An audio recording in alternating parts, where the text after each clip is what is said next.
La Bible en un an, le 13 juin, le premier livre des rois, chapitre 12, verset 16, au chapitre 13, verset 34, le livre des psaumes, chapitre 131, verset 1 à 3, le livre des proverbes, chapitre 16, verset 20 et 21, l'épître de Paul aux Romains, chapitre 8, verset 18 à 30. Le premier livre des rois, chapitre 12. Lorsque tous les membres du peuple d'Israël virent que le roi ne les écoutait pas, ils lui répondirent: Quelle part avons-nous avec David? Nous n'avons pas d'héritage avec le fils d'Isaïe.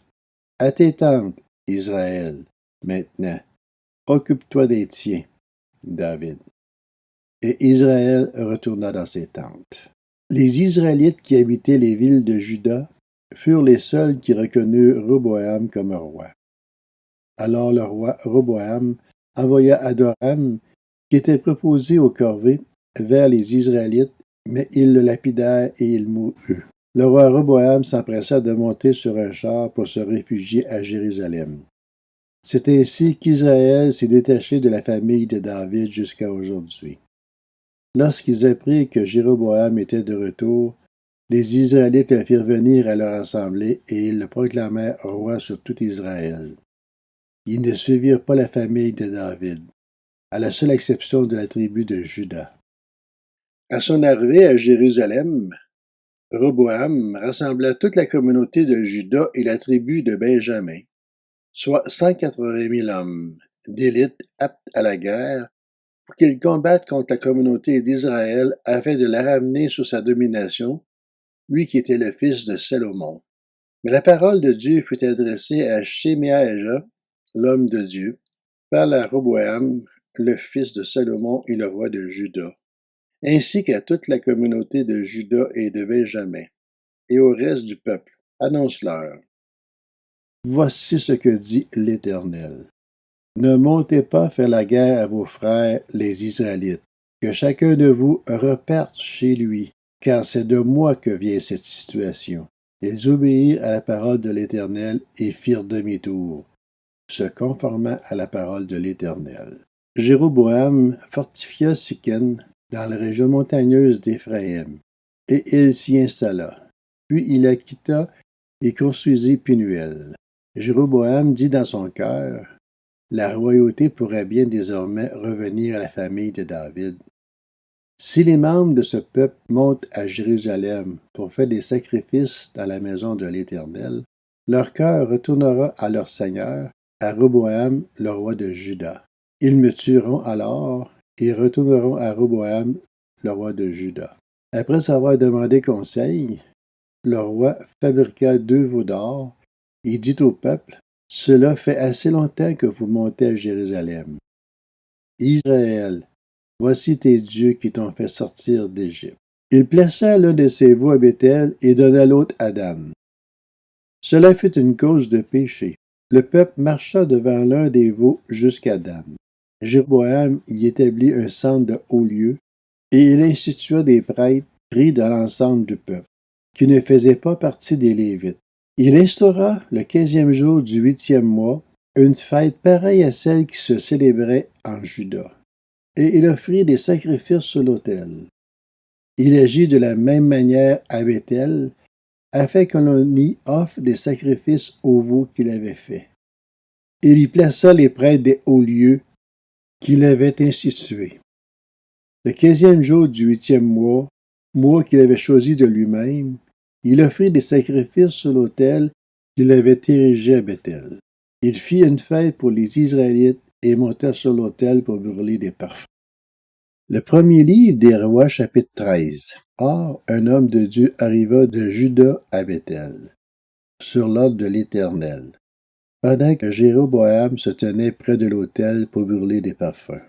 Il cria contre l'autel sur l'ordre de l'Éternel, et il dit: Autel, autel, voici ce que dit l'Éternel. Un fils naîtra dans la famille de David. Son nom sera Josias. Il offrira un sacrifice sur toi les prêtres des hauts lieux qui brûle des parfums sur toi, et l'on brûlera sur toi des ossements humains. Le même jour, il donna un signe en disant, Voici le signe que c'est l'Éternel qui a parlé. L'autel se fendra et la cendre qui se trouve dessus sera dispersée. Lorsque le roi entendit la parole que l'homme de Dieu avait criée contre l'autel de Béthel, il avança la main par-dessus l'autel en disant, Arrêtez-le. La main que Jéroboam avait tendue contre lui devient alors paralysée et il ne put la ramener à lui. L'autel se fendit et la cendre qui se trouvait dessus fut dispersée, conformément au signe qu'avait donné l'homme de Dieu sur l'ordre de l'Éternel. Alors le roi prit la parole, il dit à l'homme de Dieu, Implore l'Éternel, ton Dieu, et prie pour moi, afin que je puisse retirer ma main. L'homme de Dieu implora l'Éternel, et le roi put retirer sa main, qui redevint comme avant.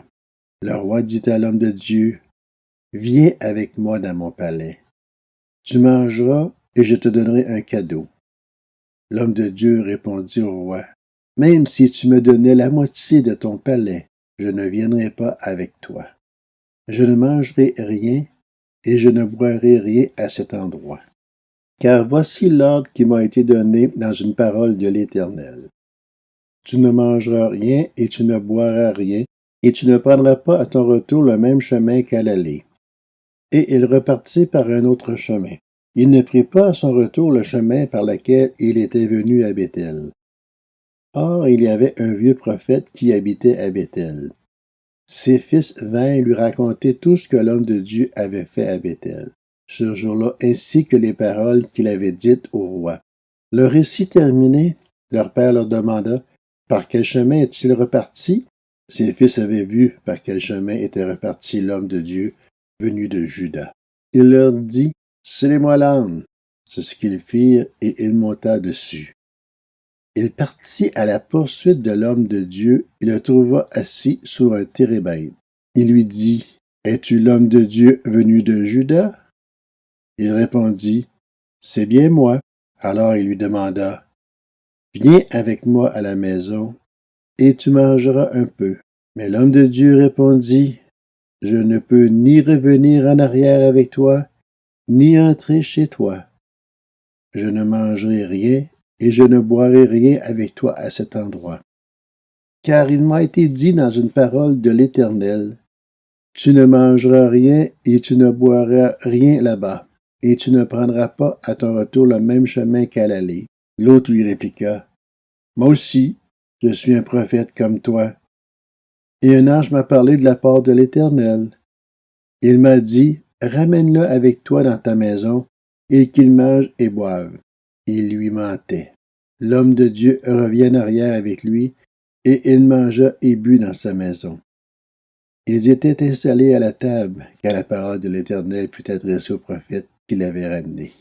Et il cria à l'homme de Dieu venu de Juda, Voici ce que dit l'Éternel. Parce que tu t'es rebellé contre l'ordre de l'Éternel, et que tu n'as pas respecté le commandement que l'Éternel, ton Dieu, t'avait donné, parce que tu es revenu en arrière, et que tu as mangé et bu à l'endroit même dont il t'avait dit, tu ne mangeras rien et tu ne boiras rien là-bas. Ton cadavre n'entra pas dans le tombeau de tes ancêtres. Puis quand le prophète qui l'avait ramené eut mangé et bu, il scella l'âne pour lui. L'homme de Dieu repartit et il rencontra en chemin un lion qui le tua. Son cadavre resta étendu sur le chemin, l'âne et le lion à côté de lui.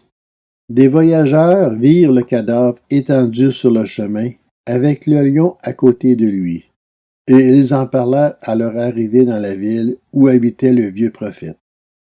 Lorsque le prophète qui avait fait revenir en arrière l'homme de Dieu en entendit parler, il se dit, c'est l'homme de Dieu qui s'est révolté contre l'ordre de l'Éternel. L'Éternel l'a livré au lion, qui l'a mis en pièces et l'a fait mourir, conformément à la parole qu'il lui avait dite. Puis, s'adressant à ses fils, il demanda, Scellez-moi l'âne. C'est ce qu'ils firent, et il partit. Il trouva le cadavre étendu sur le chemin, et l'âne et le lion à côté de lui.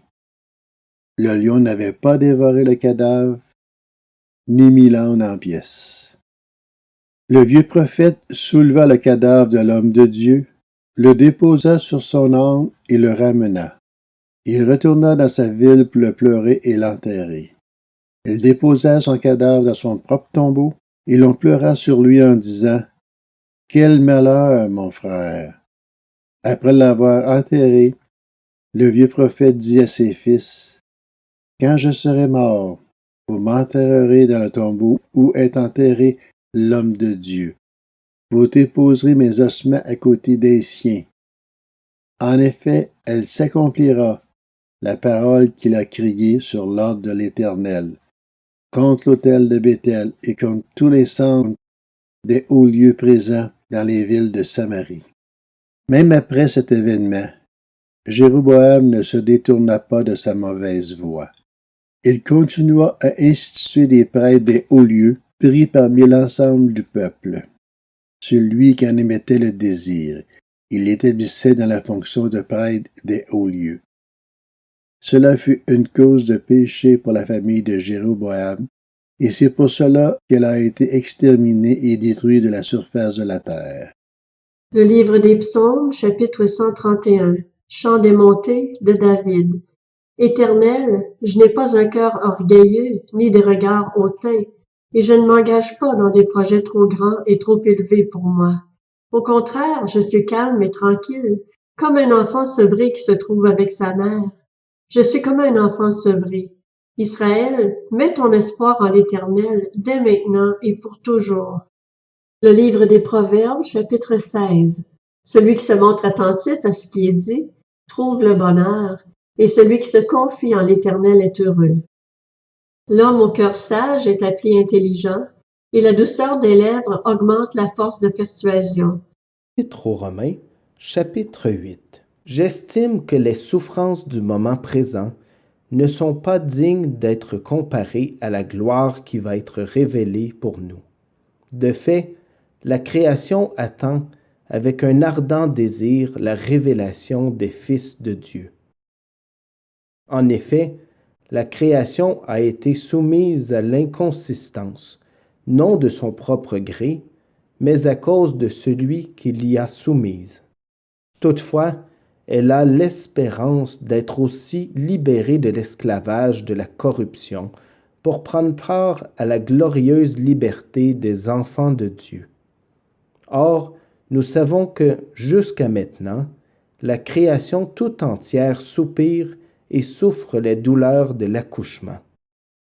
Et ce n'est pas elle seule qui soupire, mais nous aussi, qui avons pourtant dans l'esprit un avant-goût de cet avenir, nous soupirons en nous-mêmes en attendant l'adoption, la libération de notre corps. En effet, c'est en espérance que nous avons été sauvés. Or, l'espérance qu'on voit n'est plus de l'espérance. Ce que l'on voit, peut-on l'espérer encore? Mais si nous espérons ce que nous ne voyons pas, nous l'attendons avec persévérance. De même, l'Esprit aussi nous vient en aide dans notre faiblesse. En effet, nous ne savons pas ce qui convient de demander dans nos prières, mais l'Esprit lui-même intercède pour nous par des soupirs que les mots ne peuvent exprimer. Et Dieu, qui examine les cœurs, sait quelle est la pensée de l'Esprit, parce que c'est en accord avec lui qu'il intercède en faveur des saints. Du reste, nous savons que tout contribue au bien de ceux qui aiment Dieu, de ceux qui sont appelés conformément à son plan. En effet, ceux qu'il a connus d'avance, il les a aussi prédestinés à devenir conformes à l'image de son Fils, afin que celui-ci soit le premier-né d'un grand nombre de frères. Ceux qu'il a prédestinés, il les a aussi appelés. Ceux qu'il a appelés, il les a aussi déclarés justes. Et ceux qu'il a déclarés justes, il leur a aussi accordé la gloire.